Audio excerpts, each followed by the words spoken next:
안녕하세요. 10월 9일 목요일입니다. 오늘도 가정에서 함께하는 새벽 기도에 나오신 여러분들을 예수님의 존귀하신 이름으로 축복하고 환영합니다. 먼저 찬송가 542장 구주 예수 의지함이 부르시면서 주님 앞으로 나가시겠습니다.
함께 기도하시겠습니다. 참 좋으신 아버지 하나님 감사합니다. 오늘도 저희들에게 이 새로운 하루를 주셨으니 참 고맙습니다. 계절이 바뀌어가고 있는 이런 시간들을 지나가면서 우리 하나님의 그 선하심과 또 신실하심과 그런 다양하심을 저희들이 경험하게 됩니다. 주님을 바라보면서 주님을 닮아가면서 그렇게 하루하루를 성장하면서 제자로 성장하는 그런 날들이 되기를 소원합니다. 하나님, 오늘 저희 ANC 온누리 교회가 함께 드리는 중보기도의 제목은 ANC 온누리 교회가 이 지역사회에 선한 영향력을 끼치는 교회가 되기를 소원합니다. 그래서 우리의 이름이 높아지는 것이 아니라 ANC 온누리 교회의 이름이 높아지는 것이 아니라 예수의 이름을 높이는 그런 건강한 교회가 되게 하여 주시옵소서.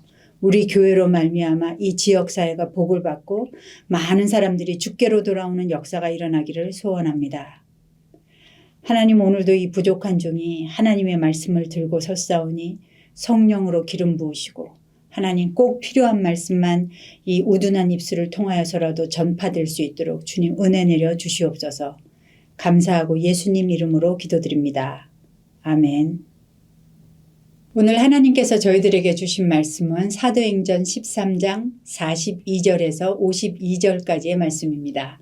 제가 받들어서 읽겠습니다. 그들이 나갈새 사람들이 청하되 다음 안식일에도 이 말씀을 하라 하더라. 회당의 모임이 끝난 후에 유대인과 유대교에 입교한 경건한 사람들이 많이 바울과 바나바를 따르니 두 사도가 더불어 말하고 항상 하나님의 은혜 가운데 있으라 권하니라.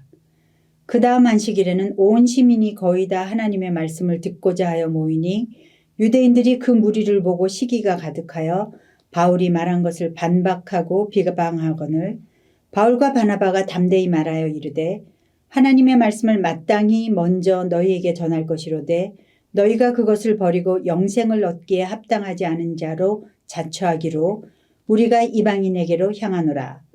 주께서 이같이 우리에게 명하시되 내가 너를 이방의 빛으로 삼아 너로 땅끝까지 구원하게 하리라 하셨느니라 하니 이방인들이 듣고 기뻐하여 하나님의 말씀을 찬송하며 영생을 주시기로 작정된 자는 다 믿더라.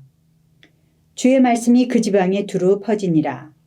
이에 유대인들이 경건한 귀부인들과 그 신의 유력자들을 선동하여 바울과 바나바를 박해하게 하여 그 지역에서 쫓아내니 두 사람이 그들을 향하여 발에 티끌을 떨어버리고 이고니온으로 가거늘 제자들은 기쁨과 성령이 충만하니라. 아멘. 사도 바울과 바나바가 함께하는 1차 전도여행이 계속되고 있습니다. 바울의 1차 전도여행에서 가장 주목할 만한 점은 유대인에게서 이방인에게로 복음의 문이 열린 것입니다. 초대교회 당시 이방인과 유대인의 담은 우리가 상상할 수 없을 정도로 견고한 것이었습니다. 누가는 사도행전을 통해서 복음이 어떻게 이방인들에게 들어가는지 그 과정을 잘 보여주고 있습니다. 그 벽을 헐고 이방인에게 구원의 소식을 전하기 위해서 하나님께서 먼저 직접 움직이십니다. 그리고 사람들은 순종합니다. 하나님께서는 먼저 베드로와 고넬료를 선택하시고 환상과 천사를 사용하여 한 걸음 다가가게 하였습니다. 베드로는 하나님의 마음을 아직 완전하게는 이해하지 못했지만 그래도 주님의 말씀에 순종하였습니다. 유대인으로서 이방인 고넬료의 집에 들어가서 말씀을 전하고 이방인 고넬료와 함께 음식도 먹었습니다. 이때 성령님이 임하십니다. 베드로는 하나님께서 이방인들에게도 복음이 전파되기를 원하신다라는 것을 깨닫고 증언하였습니다.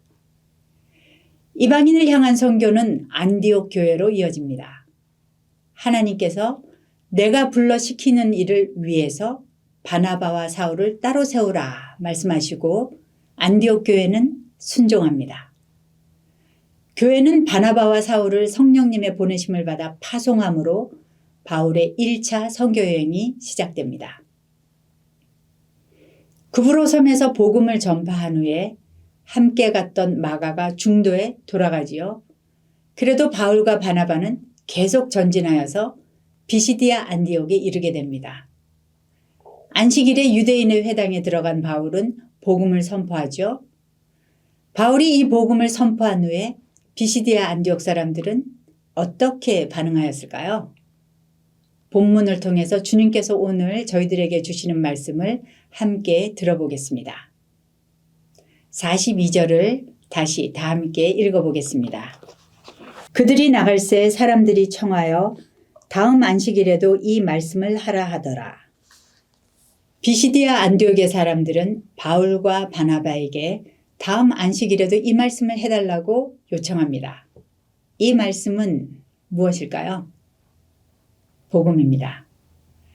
바울은 그들에게 이스라엘의 역사 가운데서 하나님께서 어떻게 구원의 역사를 주관하셨는지, 그 구원이 예수 그리스도 안에서 어떻게 성취되었는지를 설명하고 선포했던 것입니다. 하나님께서는 구속의 섭리에 따라 다윗의 후손에서 구세주가 나올 것이라고 그렇게 약속을 주셨다. 그를 위해 세례 요한이 먼저 와서 준비했는데 그분이 예수 그리스도이시다. 예수 그리스도께서는 죄가 없으셨지만 우리의 죄를 대신하여 십자가에 죽으심으로 선지자의 예언이 응하게 되었다. 하나님께서는 예수를 죽음에서 살리셨고 많은 사람들이 죽음에서 다시 살아난 그를 보고 증인이 되었다. 다윗은 죽어 썩었으나 예수는 썩지 않았다. 율법은 우리를 의롭게 못했으나 예수를 믿는 자마다 죄 용서받고 의롭게 하심을 얻게 된다. 이제 너희는 불신앙으로 멸망당하지 말고 그를 믿어 구원을 받으라.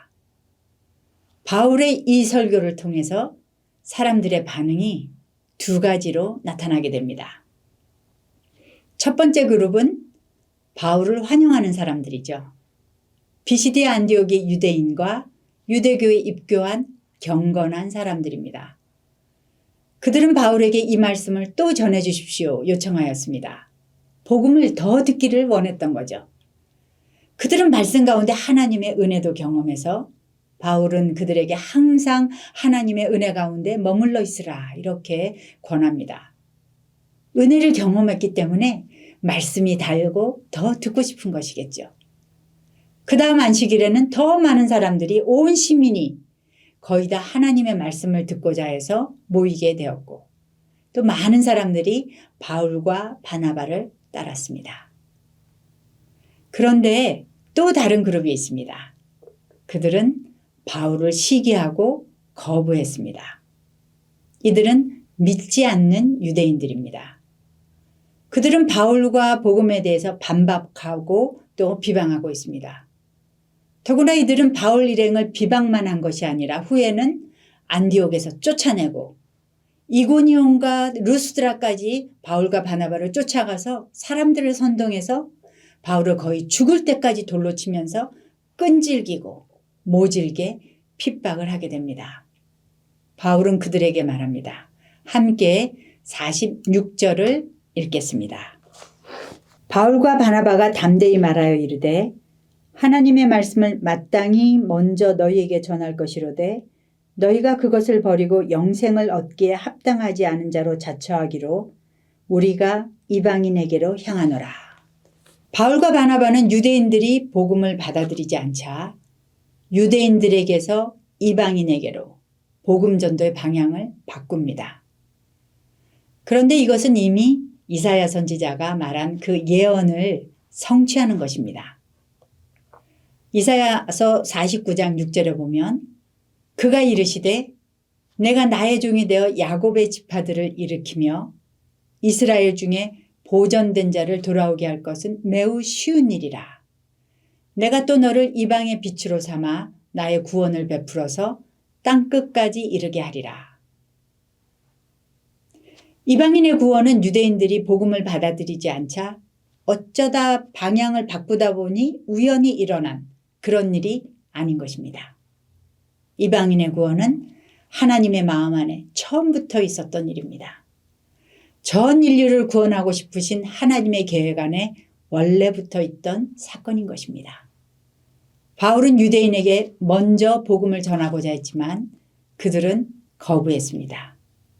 그래서 때가 되자 하나님께서는 바울과 바나바를 이방인에게로 보내신 것입니다.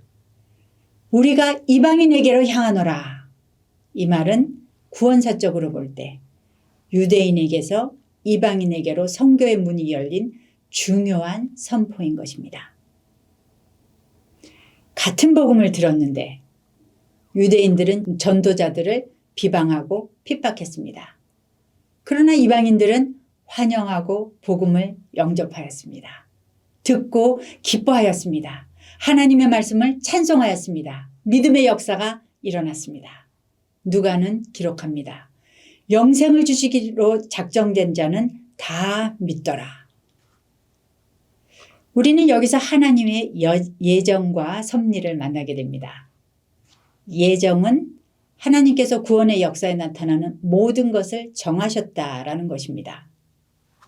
하나님의 주권과 섭리를 나타내고 있죠.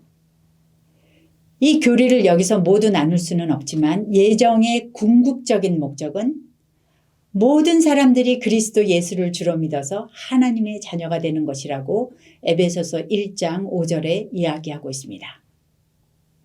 하나님은 예정 안에서 주권적인 선택을 통해서 구원의 역사를 이루어 가십니다. 이스라엘 민족을 선택하시고 아브라함 개인을 선택하셨던 하나님은 지금도 여전히 우리 개개인을 선택하시고 부르십니다. 부르심을 받은 자들에게 당신의 사랑과 은혜를 베푸시고 그 은혜를 받은 자들을 통해서 하나님의 나라를 이루어가고 계시는 것입니다. 그렇다면 바울과 바나바가 유대인에서 이방인으로 선교의 방향을 바꾸었다면 이제 유대인은 하나님의 예정에서 밀려난 민족일까요? 그렇지 않습니다. 바울은 로마서 11장 25절에 말하고 있습니다. 형제들아, 너희가 스스로 지혜 있다 하면서 이 신비를 너희가 모르기를 내가 원하지 아니하노니 이 신비는 이방인의 충만한 수가 들어오기까지 이스라엘의 더러는 우둔하게 된 것이라. 그리하여 온 이스라엘이 구원을 받으리라. 이스라엘이 지금 예수를 거부한 것도, 그래서 이방인들에게 복음이 가게 된 것도, 그리고 다시 이스라엘이 돌아오게 될 것도 모두 하나님의 구원의 섭리 안에 있는 신비라는 것입니다. 물론 이스라엘이 예수님을 거부한 것이 잘한 일은 아니죠. 그러나 하나님께서는 인간의 악도 선으로 바꿔 행하실 수 있는 분이라는 것을 말하고 있는 것입니다. 하나님께서는 그 모든 일을 그의 뜻의 결정대로 가장 선하게 인도하시는 것입니다. 그러므로 우리는 혹시 내가 하나님의 예정 밖에 있는 건 아닌가? 그렇게 걱정하실 필요가 없습니다. 하나님께서는 누구든지 목마르거든 내게로 와서 마셔라 말씀하셨습니다. 하나님은 자신을 거부하고 있는 세상을 이처럼 사랑하사 당신의 아들을 보내주셨습니다. 그 말씀에 따라서 교만을 버리고 겸손하게 하나님 앞에 나와서 믿음으로 예수 그리스도를 영접하고 따르는 자들은 모두 하나님의 예정 안에 있다고 이미 있다고 믿을 수가 있습니다. 하나님은 신실하신 분이시기 때문이죠. 그분은 허튼 말을 하지 않으십니다.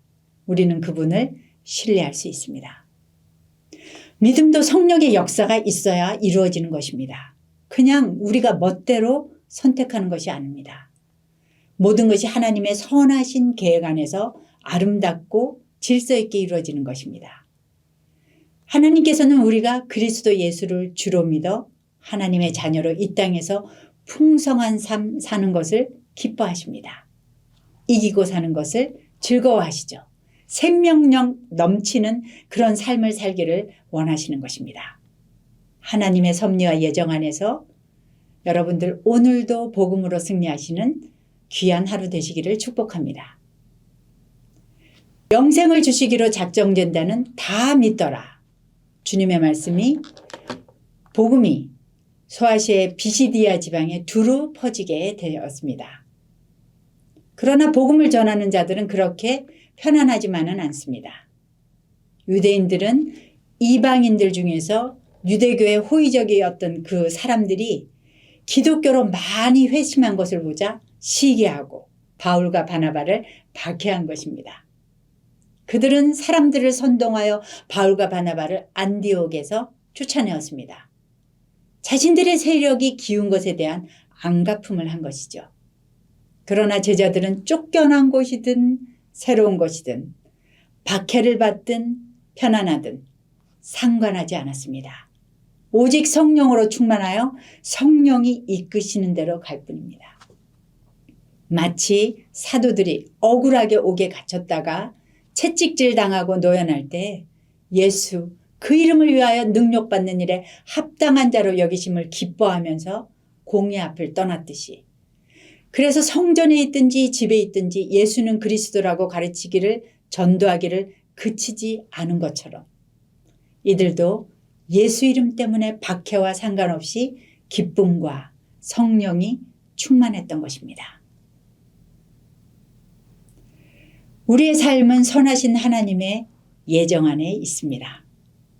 성도님이 지금 어디에 계시든지 그곳은 하나님이 보내신 곳입니다. 무슨 일을 하시든지 주님의 일입니다. 어떤 상황을 지나가시든지 지금 하나님의 능력의 손안에 있음을 기억하시기 바랍니다. 주님을 사랑함으로 나의 이름이 아니라 주님의 이름을 높이며 오늘 하루를 주님 안에서 살아가기로 결단할 때 우리 주님께서는 성령으로 여러분을 충만케 하시고 그 마음을 기쁨으로 채우실 줄로 믿습니다. 성령으로 충만한 하루 되십시오. 이 시간에 다 같이 기도하시겠습니다. 좋으신 아버지 하나님 감사합니다. 주님의 경륜을 저희들이 좀 더 잘 이해하기를 원합니다. 하나님의 예정 안에, 하나님의 섭리 아래, 주님의 그 크신 주권 안에 우리가 있음을 믿고 감사를 드립니다. 오늘 하루도 그 하나님 안에서 우리가 성령으로 충만하여 기뻐하면서 승리의 삶을 살게 하여 주시옵소서. 주님을 섬기듯이 사람들을 섬기면서 살게 하여 주시옵소서. 예수님을 사랑하듯이 그렇게 사랑하면서 우리 가족을 또 우리 일터에서 만나는 모든 분들을 또 우리 다락방 식구들을 교회 분들을 그렇게 세상을 사랑하면서 살아갈 수 있도록 주님 능력과 사랑을 더하여 주시기를 간절히 소원합니다. 하나님 오늘도 주님을 바라보고 있는 모든 사람들 특별히 어려운 시간을 지나가고 계시는 우리 환우분들과 또 모든 선교사님들과 특별히 우리 자녀들 주님께서 기름 부어주시고 하나님의 선한 뜻으로 인도하여 주시기를 간절히 소원하며 감사드리고 예수님 이름으로 기도드립니다. 아멘. 모두 하나님께서 주신 기도의 제목들을 가지고 주님 앞으로 나가시겠습니다.